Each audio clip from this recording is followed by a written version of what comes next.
Hey guys, this is UC from iTradePrice. Let us get started on the weekly video. So let me bring in QQQ. Let's start with a monthly view. So what you see here, right, just going to go back a couple of months, that's where we saw the breakdown from. And then we had all this price action fight between bears and bulls. And this past month, month of July, we saw a big bullish bar that closed towards the high end of its recent range, and then we got a little bit of follow through here towards 335 level in August so far, and now a little bit of pullback, right? Still, this bar over here has not gotten green to red, but that can be a swing setup, right, where you had this move back up from the open of this month, and once this bar goes green to red, that will be a top wick just like this one when it happens, and then it can kind of start going down. But of course, that's a little bit of medium-term scenario, but you can always evaluate the price in lower time frame just to kind of see what's happening on a day-to-day basis. So let's go on our weekly view. Right, so we have a good run here, right? Since the past few weeks now, or couple of months, we had a series of higher lows and higher highs, right? And even this past week, yes, although it's still a red week, or it was a red week, but it was technically speaking a higher high and a higher low. So from trend perspective, it's still intact. Nothing is broken, right? On a weekly level, we got above this downtrend line, so it could be just a pullback right before the next leg up, or if it can just move or hold 315 on a medium term basis here, this bulls can still be okay. But below that, then definitely price action kind of breaks down, the structure breaks down, and then bulls don't have any upper hand at that point. So on the daily view, again, still this up channel, right? We had pullbacks here as well, so a similar looking pullback, not too bad. This was the first bearish trend bar Friday that we saw. The price action was getting tight, right? You had this inside day on Thursday, and then we just kind of gapped down, tried to go back up, couldn't do it, and then it just fell down, right? So that was a tell that bears are still in control. And now if we get below this 322 level, right, we have these couple of touch points right here.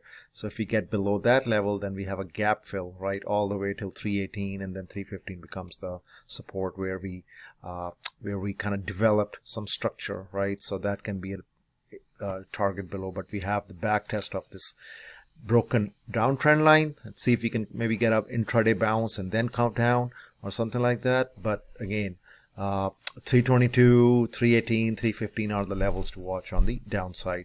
For upside move, definitely right now, a lot of market participants must have shorted this breakdown. So if this reverses higher and can get above the middle of this sort of triangle, then a lot of people will be forced to cover, and then this can just kind of potentially give us a short covering rally all the way towards 335 first, right? And then we can see if it wants to go higher than that or not. But that's the plan. That's how we'll try to gauge the price action on a lower time frame as well and see what's going on. Okay, let's take a look at SPY. Similar view and look and feel. If I go in the monthly view, right? So we had a rejection from the downtrend line, right? So one touch point, two, and then we got the third one, right? And it kind of coincides nicely with the high of this month. So 430, 432 is the level to break on the upside for a higher time frame for the chart to kind of lean more bullish. But if it goes back under 410, then definitely you have a green to red move in a monthly time frame with potentially bearish swing scenario, right?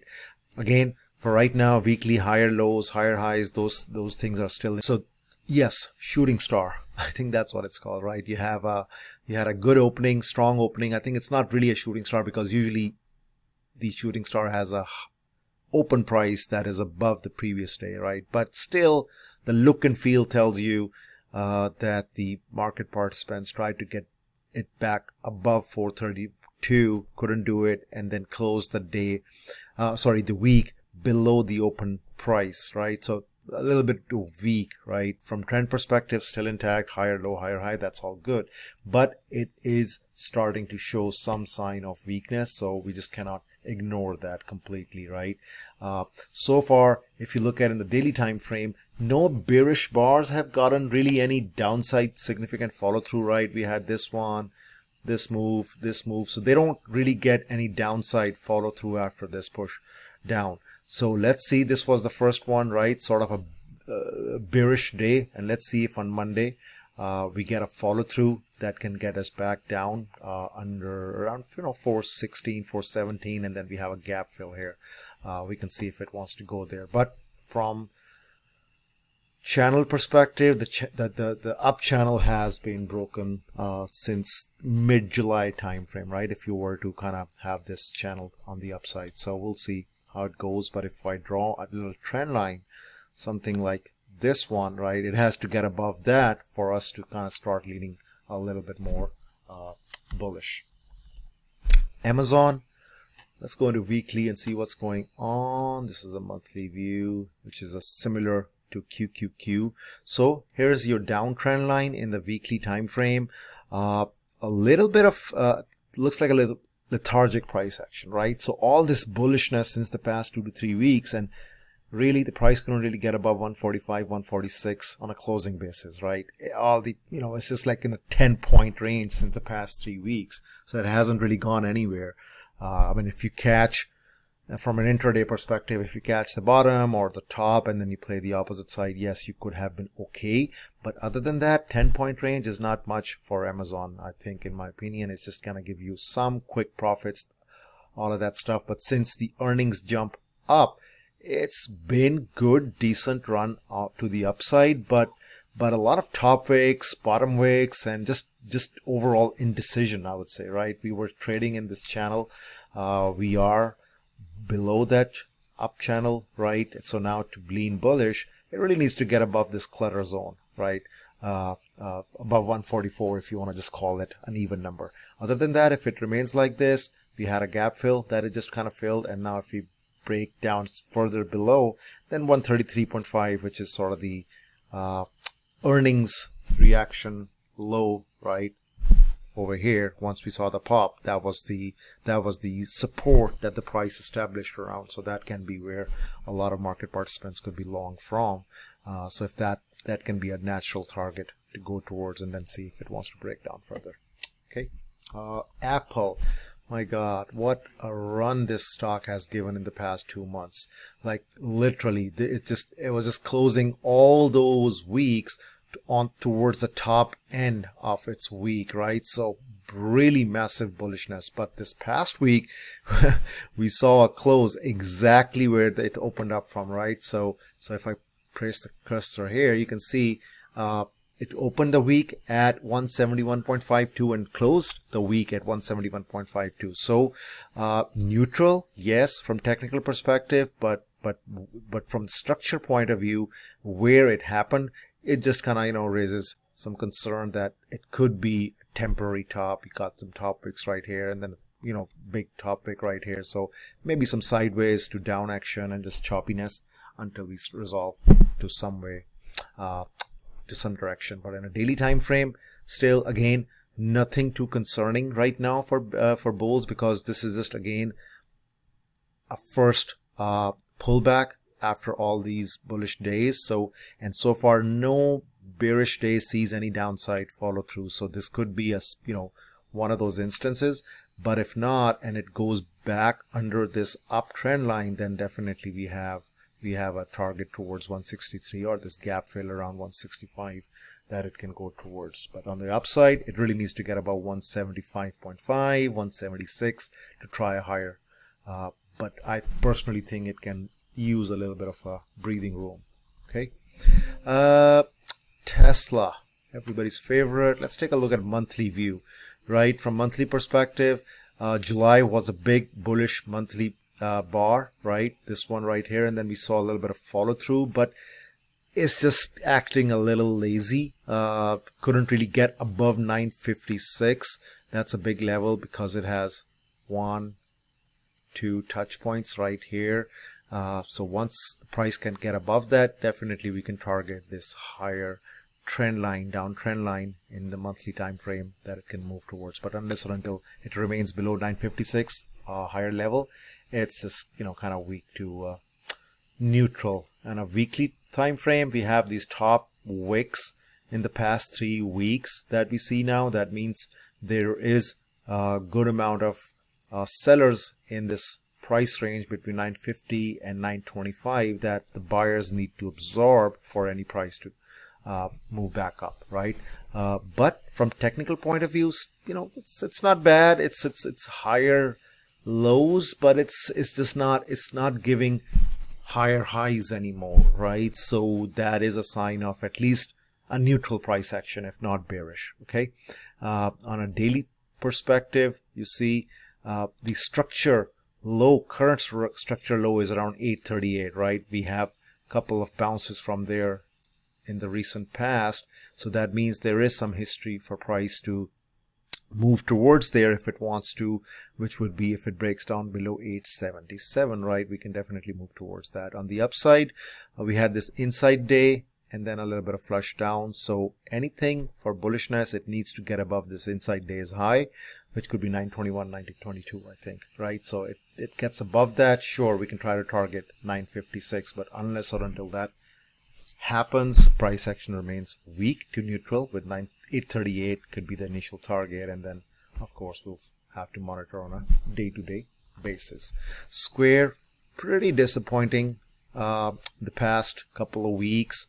This is sort of a bearish pattern in itself, like a 3-bar pattern, right? You had a bullish week, absolutely no upside follow through, but neutral, and then the sellers came in and pushed the price back and down. So we're back where we started 3 weeks ago when earnings were announced. So that tells me that the people saw, or market participants, or traders saw this as an opportunity to kind of unload the shares that they were stuck in. And of course, just it coincides kind of nicely with this area where the breakdown kind of started from. So that means people who were stuck, they just kind of like, okay, get the hell out of this name, and it just fell back down. So I'll give it maybe a week or so more to see what happens. Does it give us any follow through to the downside? If it does, definitely that can be a good bearish setup below 73, because that would mean it's also breaking down from this sort of channel trend line, right? So we can target lower prices. If I drill into daily view, again, you can see gap down opens, and it just closes towards the low end of the day. So pretty weak price action. It just feels like they were just nobody's buying this name, and it's kind of, I don't know, I kind of like this company, but it's just liking a company and stock is a different thing. Okay, for AMD weekly basis, we have price getting tight here, right? You can see we have 2 inside weeks back to back, right? This one right here and this one right here. So that means we are getting tight, and it will break out on the upside, or if it can break down to the downside. I think Nvidia earnings are coming up, that can decide, right? So 93 being the support, 3-week support right here, you can say, and sort of resistance is 104.5. In a daily view, that triangle can be a little bit more visible. You can see the price getting tight, right? It's just kind of moving like this, and we did see a little bit of breakdown here. So there are 2 ways of scenarios that can happen. If that could be where people shorted this one, and now if we get a move back up, they'll have to cover, and it can just fuel the rally back to the upside, 104 and then higher, short covering. Or it can just kind of keep going down, and if it breaks 93, definitely the back test of this trend line can be in play. Okay, with Nvidia earnings coming up this week, that can be a factor to consider for AMD. For Nvidia, right, higher time frame, this could end up being an inverse head and shoulder, right? Something like this. That means we can still go all the way down towards 160, 161, that sort of area, and bounce back up from there to form a right shoulder. But we don't know if that's going to happen or not, right? So playing that on a daily basis is the way to go. Still in the up channel right here, even with a pullback. So but if it drops below 177, 175, then definitely we see some weaker price action. But of course, earnings can just, is a binary event, so you don't know what will happen. But above 193, definitely 204 or 200 psychological number, and then we have some touch points here on 204 that can be the target if it breaks 193. Okay, let's look at Microsoft weekly time frame. So kind of paused where you would have expected from price action perspective, right? We had all these top wicks right here, so that means sellers were in this area and the price was not couldn't really move up above 293, and that's exactly where we stopped for the past 2 weeks. So still a pause. From trend perspective, still okay, bullish trend, higher highs, higher lows, right? So that part is fine, but from location perspective, it was expected for that this price would pause here. So now let's see if in the daily time frame we can try to get back above, I would say, 292 to feel comfortable, right? Other than that, if that does not happen, we have this gap fill that the price can move towards, which is like something around 282 area, because we have this gap right here as the downside target on further weakness, right? And then we can monitor it on a daily basis to see what's going on. Meta, similar view, weekly chart shows you where it should have rejected, right? Because we have all the support right here in 184 area. We have the rejection from 184 as well, like about a month ago.